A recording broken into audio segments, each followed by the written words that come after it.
How many Klingons does it take to change a light bulb? How many? None. Klingons aren't afraid of the dark. Shut up, Wesley.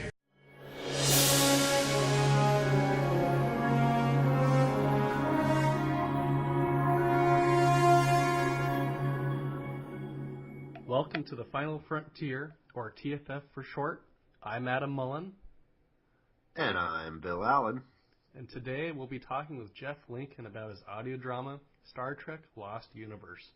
Say hi, Jeff. Hello, everybody. So, our weekly roundup of news. What do we got, guys?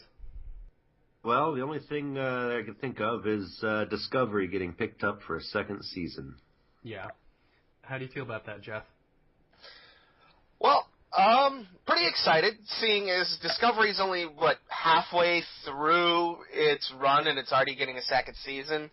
It just goes to show how successful the show has been on a mobile platform versus being on regular cable TV.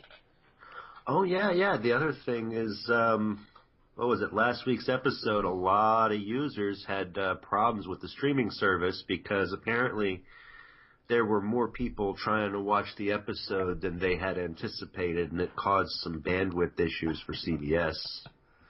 So when you've put all your marbles in one basket and the basket isn't even big enough because you've got even more marbles coming in, that's a pretty good sign that your streaming service is on the right track. Mm-hmm. You usually don't see those types of problems unless you're in the gaming world. Like Star Wars The Old Republic, when that first launched, that was flooded with people trying to get on, and they had connection issues left and right. Oh, yeah. So, it looks like Star Trek's keeping up with the times and has become a force to be reckoned with. Mm-hmm. Yes, that was a Star Wars pun since you mentioned The Old Republic. So, how about we move on to our question of the week, our trivia. Now I gotta pull up my question. All right, you guys ready? Go ahead. All right, so this is titled Riker's Lady. So, what was the name of the hologram that the Binars made for Riker? Was it A, Ruby, B, Minuet, C, Maggie O'Halloran, or D, Lola? So don't answer right away. We'll come back to this at the end. So just think about it. All right, should we get into the interview? Yes, let's get into the interview. Okay, because we got a lot of questions. Yeah. Oh boy. All right. All right. So, ladies and gentlemen, or sir, if there's only one of you listening,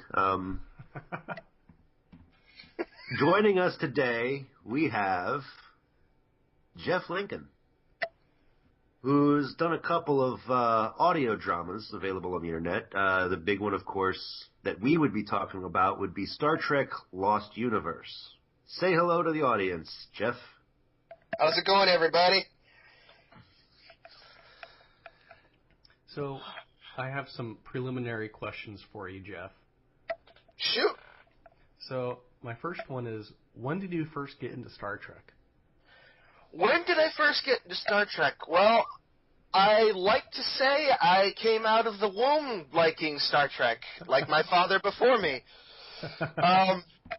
When I say that, I literally mean that when my grandmother was pregnant with my father, they would watch Star Trek when it was first on, and he would literally kick to the theme song.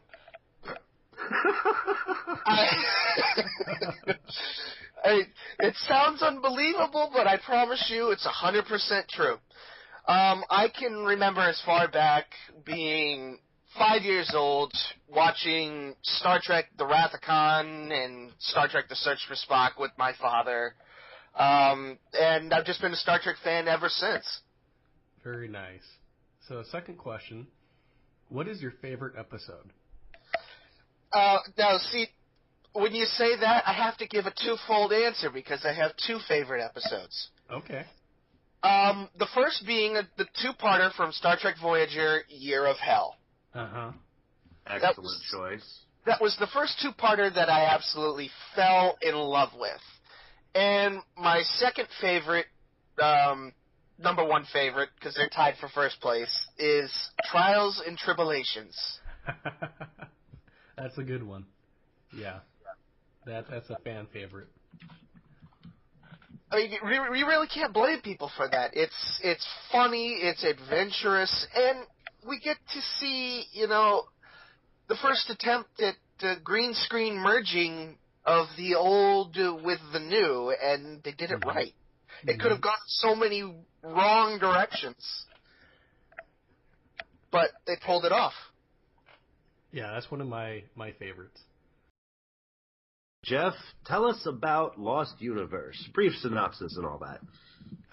Well, Lost Universe originally came to me after reading a fan fiction that, I can't even remember the title of it, because, shout outs to whoever wrote it. It was a decent fan fiction about an alternate universe where the Federation never existed, where I think it was either the Cardassians or the Klingons invaded prior to the Vulcans arriving for Zephyr Cochrane's first warp flight, and it took place in like the 23rd century, the TMP era, and it was all about a resistance movement trying to fight for a better day and a better life. And it got me thinking about, we see a ton of the Klingons, we see a ton of the Cardassians, and all the other, strange species that, pop up during the Star Trek universe, but we surprisingly never got much in the wind of the Romulans.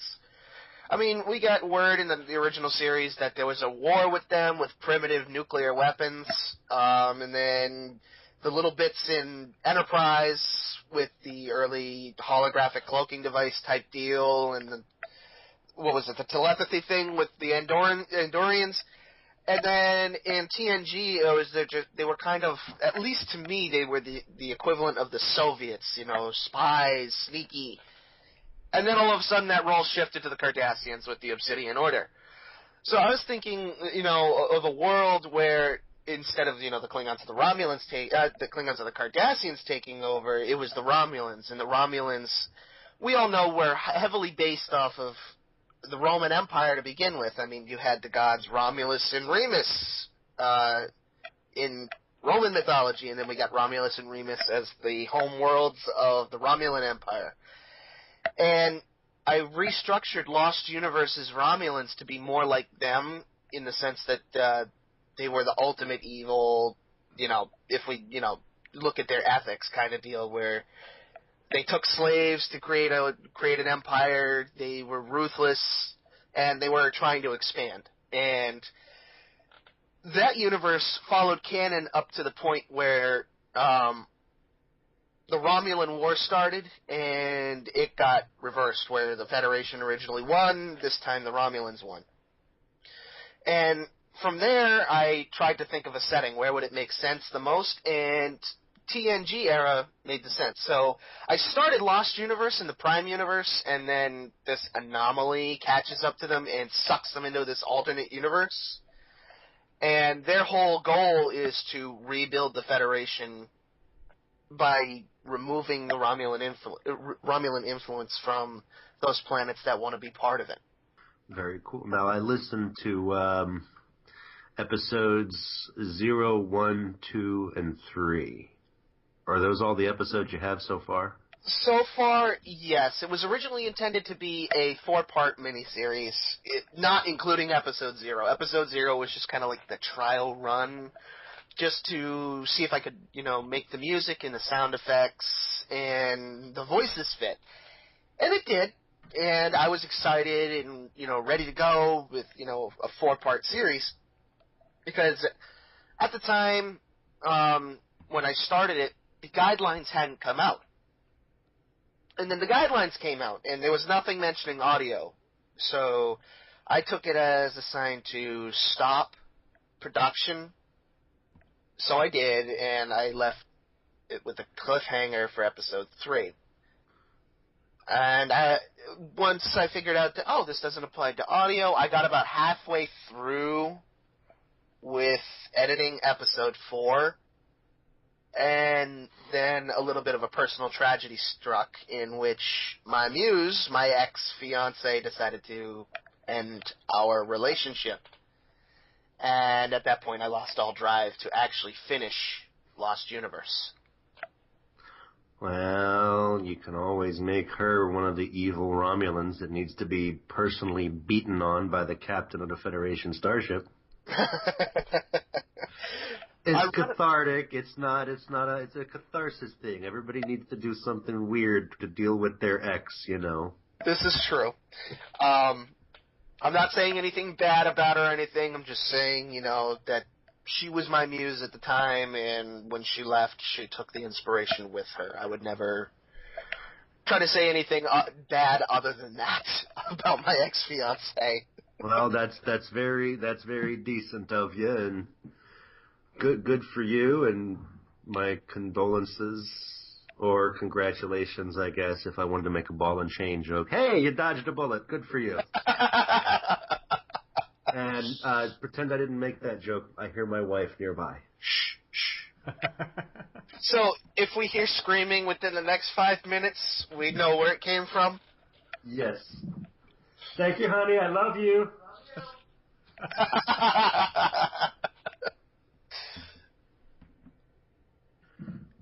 Anyway, so you're currently editing the 4th episode now, you said? Episode 4 is about halfway edited. I needed to rebuild my sound effects library after I lost the folder due to file corruption or some other silly thing that, you know, technology likes to do. Yeah. It's an early sign that if we ever develop holodecks, they will end up being like the ones on TNG, never be able to fix right.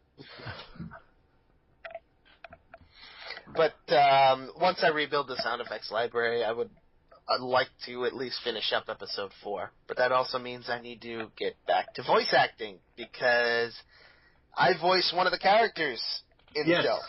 I wanted to ask you about that. It was Shran. I don't know if I'm pronouncing. Now, my question is, there's an odd kind of echo effect with your character. Is that something like an intentional special effect you inserted? Or, because sometimes I have issues with my equipment, you know, technology loves us, and it will put a weird kind of reverb on things I say that I don't intend to have a reverb.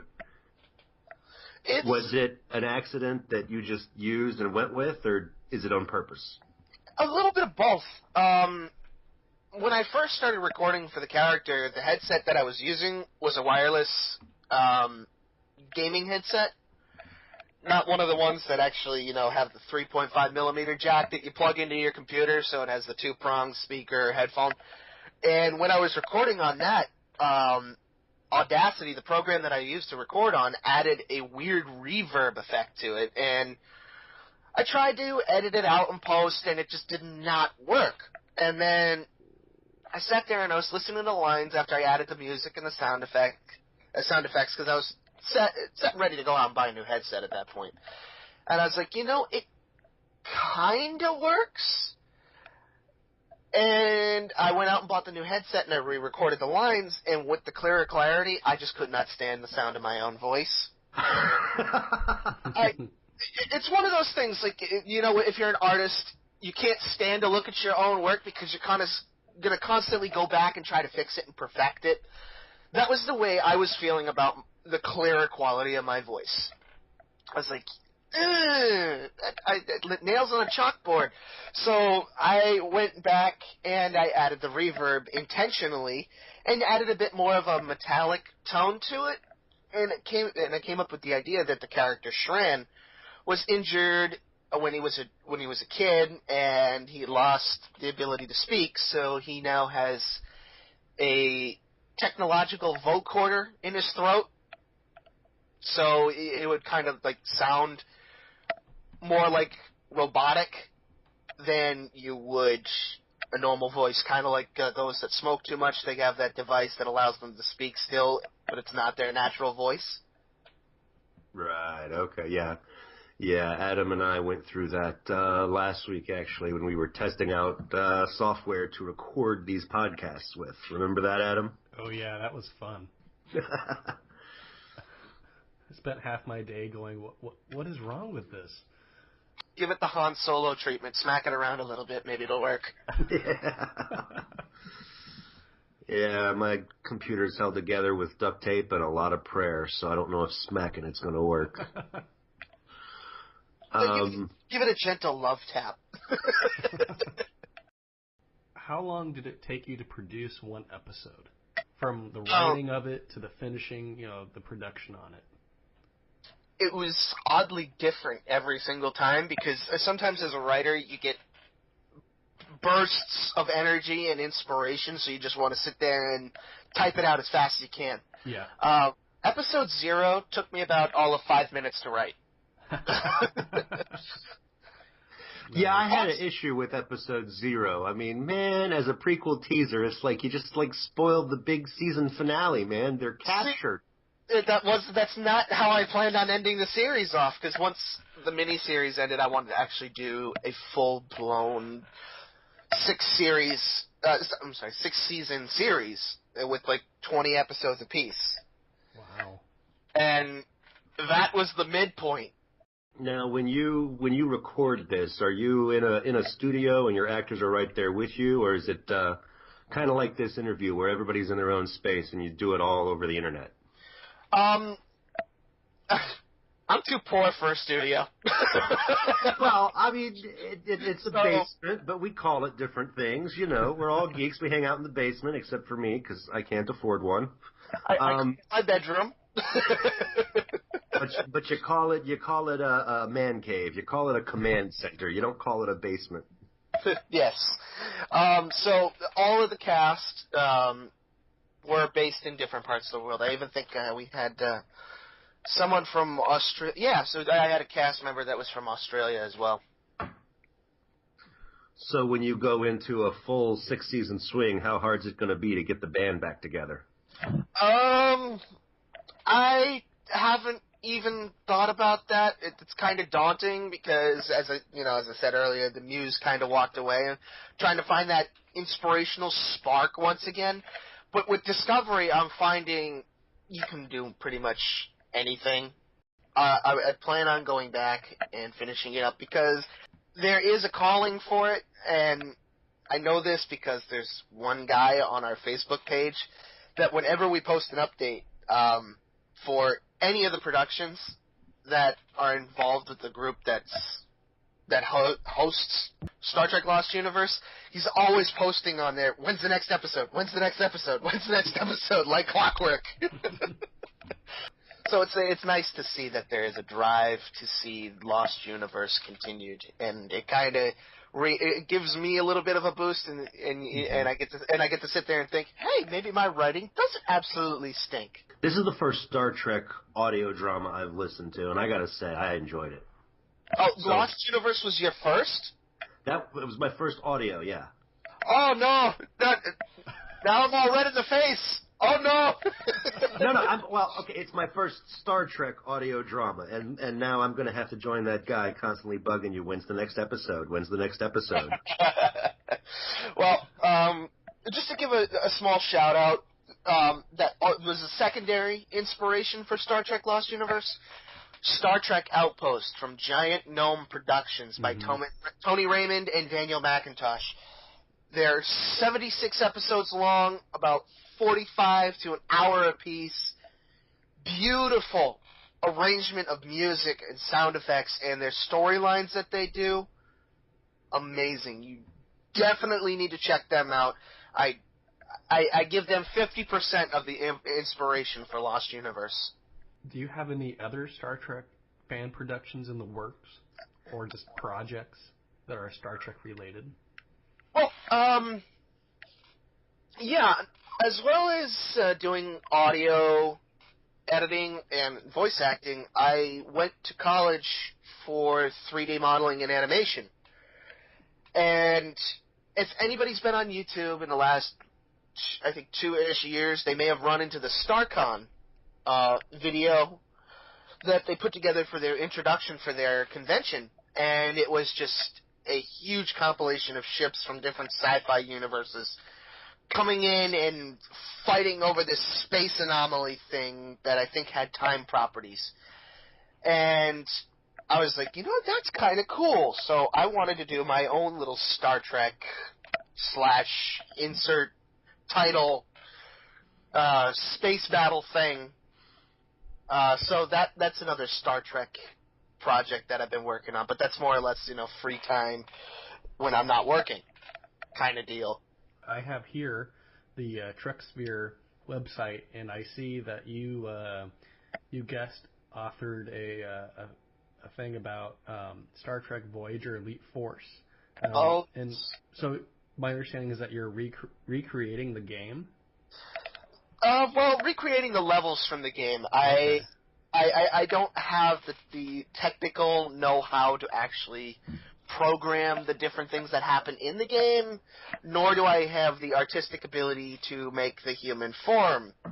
Inanimate objects are fine. Humans, they tend to come out looking like the goo guy on the Orville. Are these playable levels? Well, once I sit down and extract the levels into an installer file, you'd be able to actually go around and, walk around at least and look at the different things that I've done on there. Mm-hmm. But anything further than that, unfortunately not. Because I love Elite Force, and I used to play the multiplayer aspect. I never got to play it online. But I would just play it against the computers, and I would just do that for hours upon hours, and it was so much fun. And I was really sad that it doesn't work on my computer anymore. Thanks, Windows 10. And if you could do that, recreate the multiplayer stuff, I think a lot of people would thank you for it.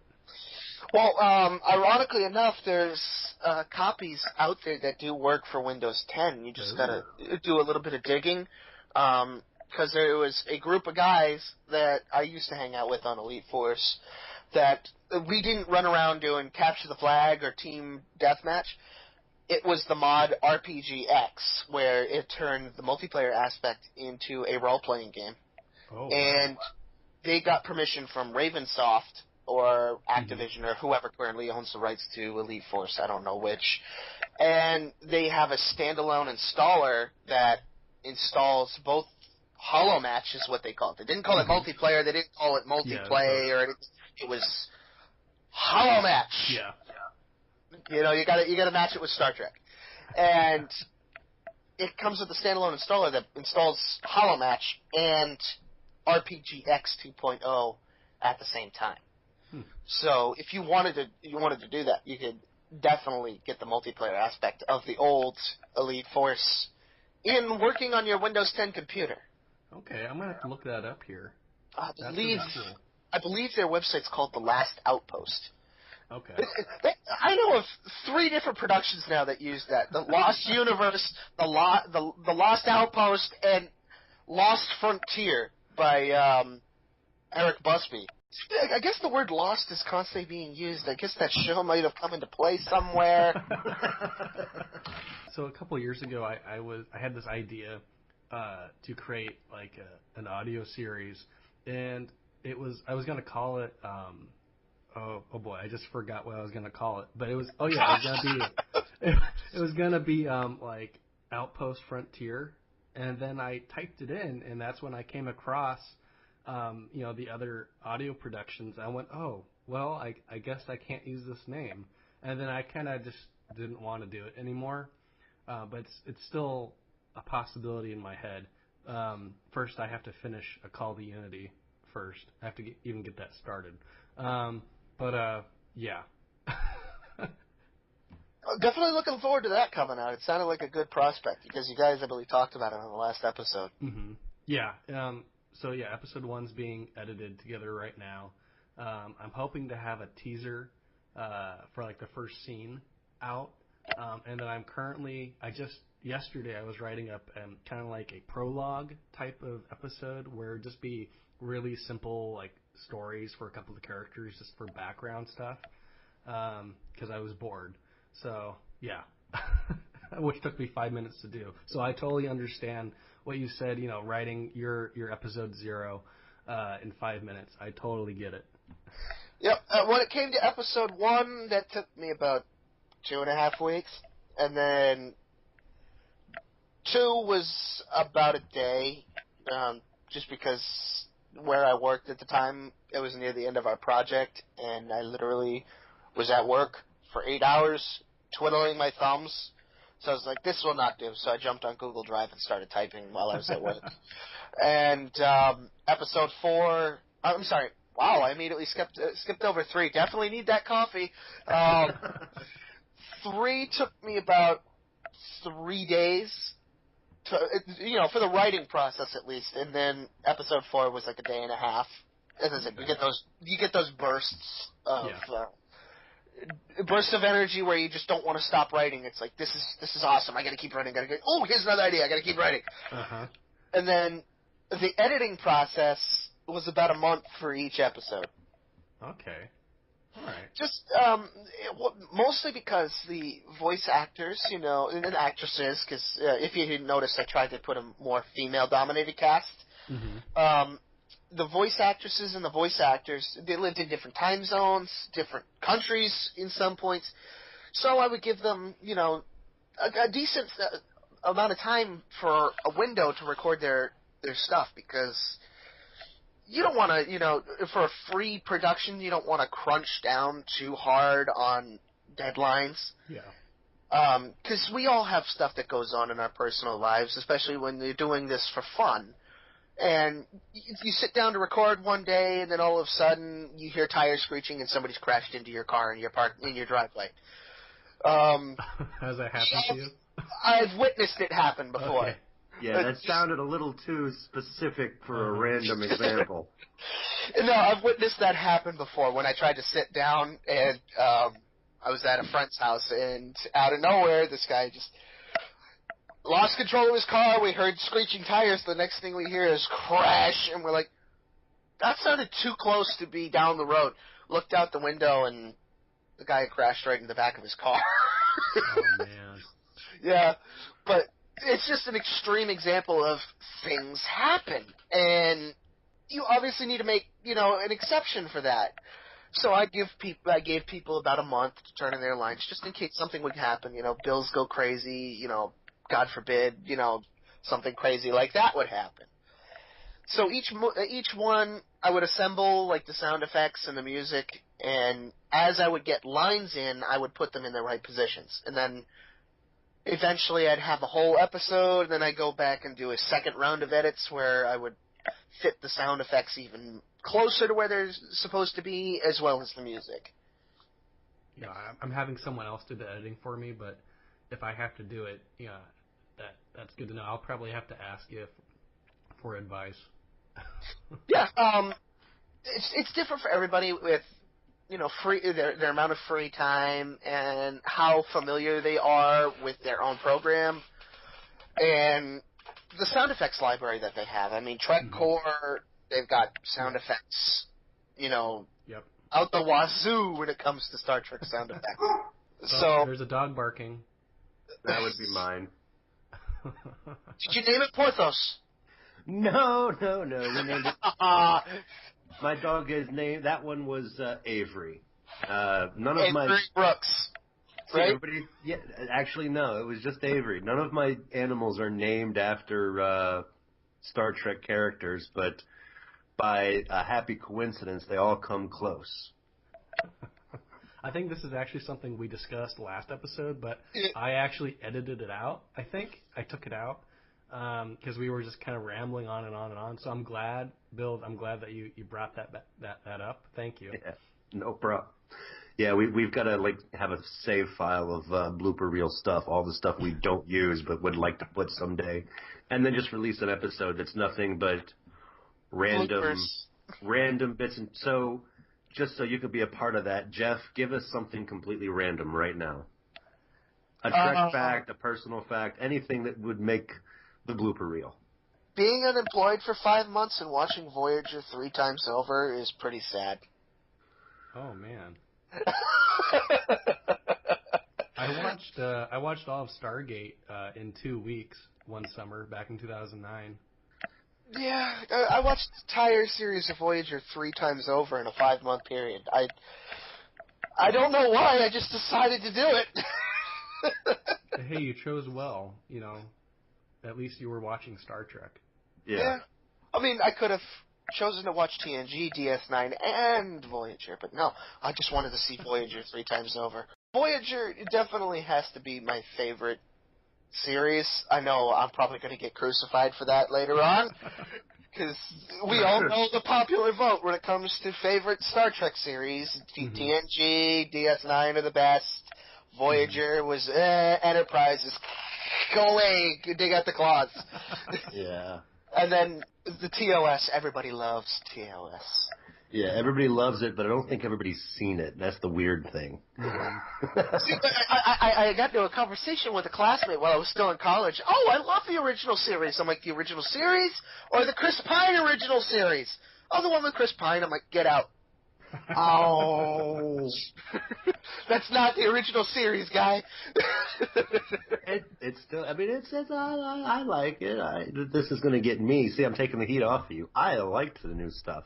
Oh, I did too. It's just, it didn't sit well with me that he said that the original series was Chris Pine's. I'm like, that's not the original series, guy. Did you smack him? The original series came out in the 60s. Did I smack him? No, I Vulcan nerve pinched him. Shut up, Wesley. It was one of the most frustrating Star Trek conversations I ever had in my life, I will say that much. I know you've talked a little bit about some of the issues you faced. What do you think was the most challenging aspect to producing Lost Universe? Oh, that's a two-part one. Recording my own voice, that's for sure, because I'm by no means a professional voice actor. And when you're recording your own voice for a character that you've written, like I said earlier with the artist comment, you want to go back and make sure it's perfect. So I re-record my lines about 20, 25 times a piece, and it would just slow down the production so bad. That was something I needed to get over. And the hardest part for me, like the all-time hardest part, was the music. Just using the Trek music that had been created and trying to find royalty-free music. That way I don't get nailed for copyright. Thank you, YouTube. That was the hardest part, finding royalty-free and using what was available and putting it in the right position, moment, if that makes sense, to actually make the story flow better and not sound cheesy. Well, I'll just advertise myself. If you need music, I happen to be a composer. I write all my own music for my stuff. We'll talk about pay rates later. Okay. When I was watching YouTube, I noticed that when you went through the opening credits, you had a nice little opening credits video done with the flybys of the ship going past planets and whatnot, which was a nice touch, by the way. It was really good for, something to fill the void while you're watching YouTube to listen to something. You said you were into 3D rendering. Did you do that yourself, or did you get somebody to do that? The animation I did all myself, like the background stuff that you see, like the planets and that kind of thing, I 3D modeled those myself. The Nebula class that I picked for, to be the star of the, for the ship role, I found that on Trek Meshes and modified a few things on there to fit the story of Lost Universe. The original name on it was the USS Sutherland, which I believe was shown in an episode of TNG. Yeah. I think that was the one that Data took command of at one point, wasn't it? I think it was, yeah. Yep. Yeah. When they were trying to use that tachyon grid to find like cloaked Romulan ships or something like that. I think that's what it was. Yeah. And that was the name in the registry on the ship, so I had to change that from USS Sutherland, NCC, whatever, because I don't remember the numbers, to USS Jamestown, and wow, I feel like a heathen because I don't even remember my own registry code for my own ship. Wow. But I ended up taking those and doing a little intro thing. And that was ironically released before episode 0.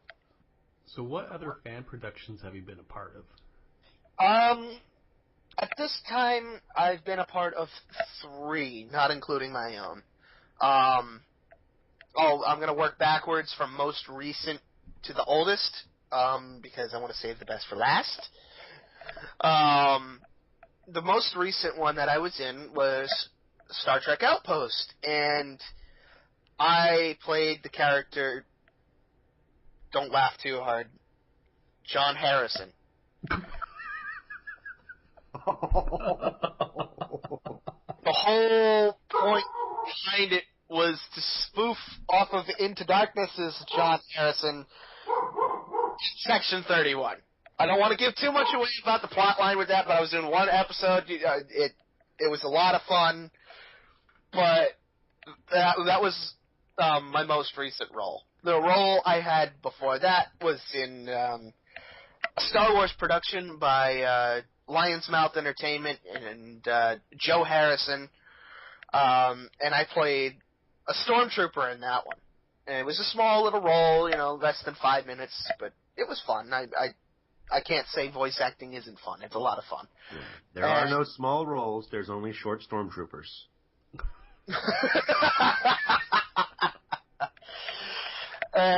Yeah, you're not wrong. And then the roles I'm most proud of, and was my introduction into the world of voice acting, was getting to play 5 different characters in a series called Sea of Stars, A Voyage of the Space Cruiser Argo. And that fan production was based off of a Japanese anime that's known as Space Battleship Yamato, and in America it's known as Star Blazers. And other than Star Trek, that is my passion. Space Battleship Yamato and Star Trek are on the same level. And I heard about this fan production being made, and I was like, I have to audition for this. And when I auditioned for a couple different roles that were major characters. And the guy messaged me back saying, okay, I've already filled this, and this character, but I'd like to offer you 5 different roles. 3 of them were minor extras, and 2 of them, ironically, were characters that were used in the original show. So I got to voice 2 of my favorite characters in this fan production. Awesome. That's really cool. Yep. And what was even more cool about that one is that the voice actress for one of the only female characters in the show, you'd have to watch it to understand that the male to female ratio is pronounced heavily, and in every episode they only had 1 woman. The rest of it was all guys, and she came back to reprise her role in a fan production, kind of like how Phase 2 and Continues got the classic Trek actors to come in and reprise their roles. Mm-hmm. That's really neat. So I got to act alongside her, and I was beyond amazed at it. It was an absolute blast. Give me a sec. Stand by. Technical difficulties. Hello. Yeah, it would be one of those telemarketer calls. Evil! Beat it with a stick! Yeah. I get those calls all the time on my cell phone. It's usually for people, we want to sell you a packet so we can reduce your college payments to as little as none. Oh, yeah, it's hi, this is Janice. I'm calling to talk to you about solar panels. Hi, this is Janice. I'm calling to talk to you about refinancing your student loan. Hi, this is Janice. I'm calling to talk to you about term life insurance. Janice, get another job. Come on. And if you ever listen past a little bit, Janice is selling different things. It's not always the same. It's crazy. The thing that drives me nuts is we want to eliminate your student debt. You have to pay us $50 for preliminary, and then $5 for a folder, and then another $1,500 just to get rid of your debt. It's like, sounds legit. do I look like a bank? Yeah. Oh, my favorite are the ones. It's like, we have detected an issue on your Windows computer. There's a hacking program that's. Oh, no, that's my hacking program. Yeah, I'm currently trying to get into the DoD so I can take over the world. Is an audio drama easier to make for a fan film since you don't have to worry about sets or costumes? Or is it more challenging since you're only using sound to try to tell your story? See, honestly, I put them on the same pedestal. Each one has its own pros and cons and its own challenges to overcome. With live action, you got to worry about building sets and the sound stage and making sure you don't have echo, or unless you want intentional echo. And then, if you're if you're filming in like a warehouse, you got to worry about the weather because rain hitting the roof of a warehouse, it echoes throughout the building.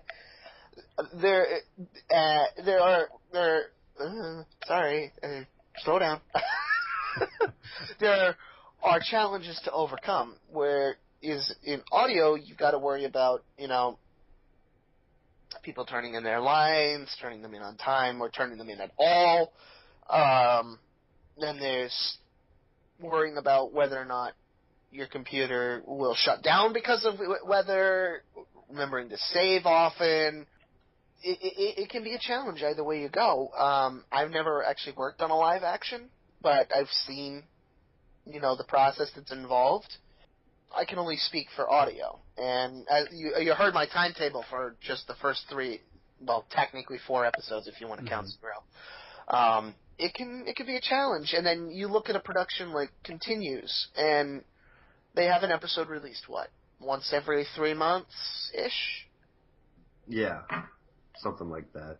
They've got to go through their own editing process, and not to mention free time. And those guys are professional voice actors and actresses as their day job, so they got to work around that. Whereas, most people doing fan productions for audio, they just got to worry about, their day jobs as well. And most people, work, retail or cab driving or pizza delivery. So I honestly put them on the same level of difficulty. Well, that brings us to the end of the official questions, I think, unless you've got anything else you really want to know. Adam? No. Then let's see if he remembers and can solve the trivia question of the week. So, let's see here. The question was, what was the name of the hologram that the Binars made for Riker? Was it Ruby, Minuet, Maggie O'Halloran, or Lola? Minuet? What do you say, Bill? Oh, Minuet. Yeah, you're both right. Yeah, that was an easy question, huh? Yeah. At first, honestly, I was stumped about that one. Then I was like, as soon as I heard the word Minuet, I can remember the first time seeing that episode and thinking, that is a very, very pretty name. The rest of those names just sounded so generic. Now, wait a minute. Maggie O'Halloran, that was one of the choices, right? Yeah. Yes. Wasn't that one of the holograms from Voyager's New Haven, Sweet Haven, whatever it was? Oh, it was! Yep. She's the one that gets turned into a cow. Yes! I was going to say she got turned into some kind of animal. Oh, man. And then and Ruby's from First Contact, from the holodeck simulation of Dixon Hill. Oh, yeah! She says, lose the broad or something like that to Picard. Watch your caboose and drop the broad. Yeah. And then Lola is when I think it's Vic makes a simulation for Odo, based on Kira, and so it looks like Kira, but it's not her. It's Lola something or another. Hopefully I got that right, because I made sure all these answers or choices were based on real things. So I don't make up my stuff. I use actual real answers from Star Trek. So every single one of these is from something. It's a holographic character. That's Yeah. very clever. Add a layer of complexity to the... See, now you're just messing with us, man. It works, though. Yeah. So can you tell me what episode that we see her in? Oh, The name no. of it? Yes, ones and zeros. It's Yeah. 11111. I don't remember So the it's- exact. I'm going to misspell this. It's 10110110001. Yeah, you're close. When I typed this in from memory, I missed 10. It's 110010001. I wonder what that actually spells out in binary. I'm gonna look it up right now. Because the whole point of it, they're the binars. They work on computers. What does that code actually come up to? Mm-hmm. Let's see here. What does Memory Alpha say? Everybody uses Memory Alpha. Oh, okay. So it says it corresponds to the combined names of each pair of binars who come aboard the Enterprise. 11 with 00 and 10 with 01. Additionally, the name of each binar represents one of the 4 possible bit pairs. Okay, I guess that kind of tells us, but not really. It doesn't spell out anything. It's their name. Yeah, it's their names. So that comes from Season 1, Episode 15. Riker's experimenting with different holograms to keep himself, company in the holodeck. And he finally settles on Minuet. So then the bonus question, you ready? Yep, go ahead. All right, bonus question is, how many times do we see Minuet in TNG? I'm going to go with twice. That sounds about right. 2 times, yeah. But I might be missing one. I think people would argue that you're right, but technically it's 3 times. So we see her in Shades of Grey, but it's only archive footage. And then we see her in Future Imperfect as Min Riker. So that's when, Riker is in that future that he wakes up in, and because he's forgotten like the past so many years. Yeah, like he was in a coma or something like that for. I don't know. He had it turns out an that it's that amnesia little worm. alien. Yeah. It's the little alien boy or whatever that makes him see all that. So, and she's his wife, but she's dead. Yeah, I remembered the Future Imperfect one. It was the Shades of Grey. I wasn't sure if it was in there or not. So. And I know most people don't like to think about that episode. Which one? Shades of Grey, the clip show. Yeah. Star Trek's That's the only one where clip show. Riker is fighting an infection, so you get a Riker clip show. And I think it probably would have rated higher on people's favorite scale if it hadn't been Beardless Riker. A beardless Riker clip show nobody wants to see. Riker with the beard, they could probably do a clip show like that and people would love it. Bill, did you want to do your rapid fire questions? Yeah, we're going to do the lightning round. It's going to be just real quick, off the top of your head, whatever comes to you, that's what you blurt out. You've already done a couple of the usual ones. You told us what your favorite series is. You told us what your favorite episodes are. But we've still got some questions to do. So, Jeff, are you ready? Fire away. Kirk or Picard? Cisco. Holodeck or Replicator? Holodeck. Worst episode? Oh boy. There's so many he doesn't like. Exactly. I can't remember the name of the episode, but it was this DS9. Worf is on his bachelor party, and Jadzia is doing the trials with his mother-in-law. I didn't like that episode. What's it called? I can't say the word cordially. You are cordially invited. That's it. I couldn't remember the name of the episode. I didn't like that. I didn't like it. I mean, I liked the wedding part of it, but I didn't like everything prior. Can we hit him now? Can we hit him now? Not yet. Not yet. Now! That's one of those. It's goofy. It's offbeat. And with the goofy episodes, people either love them or hate them. So, what you gonna do? All right. Because you're a Voyager fan, which sidekick do you prefer, Ichib or Naomi Wildman? Ooh, that's a tough one. Ichib. All right. And because you're doing an audio drama, who's your comm officer, Uhura or Hoshi Sato? Hoshi. You're evil! But yes, okay. Thank you very much. I I kid. It's like, Hoshi was awesome too, but, she's not Uhura. No, she's not, and that's why I liked her. She wasn't trying to emulate Uhura. She was her own thing. Yeah. All right. Well, that was our lightning round, as odd as it was, and you just had to throw Cisco out there. I'm surprised you didn't go Janeway if you're gonna.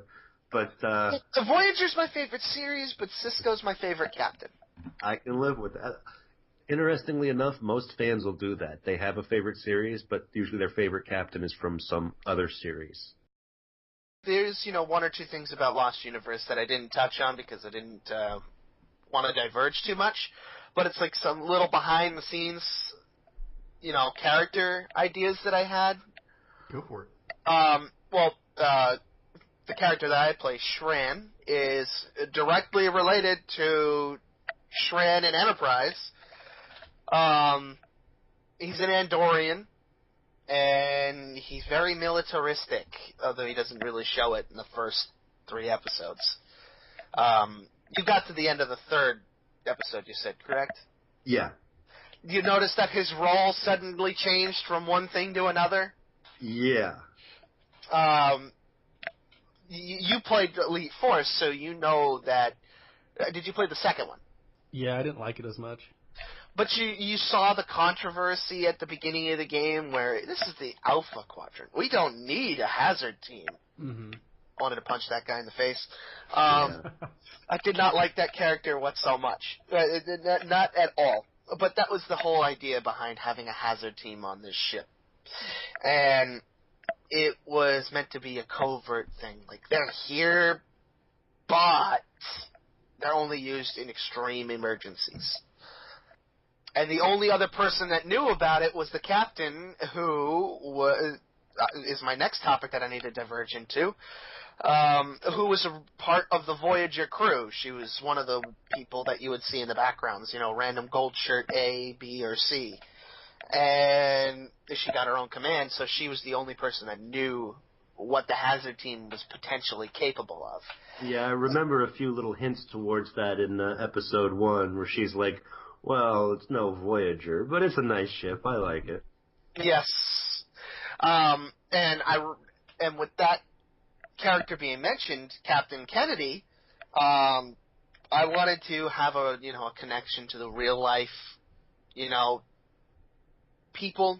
So she was like an offshoot or like a great grandchild of, President Kennedy.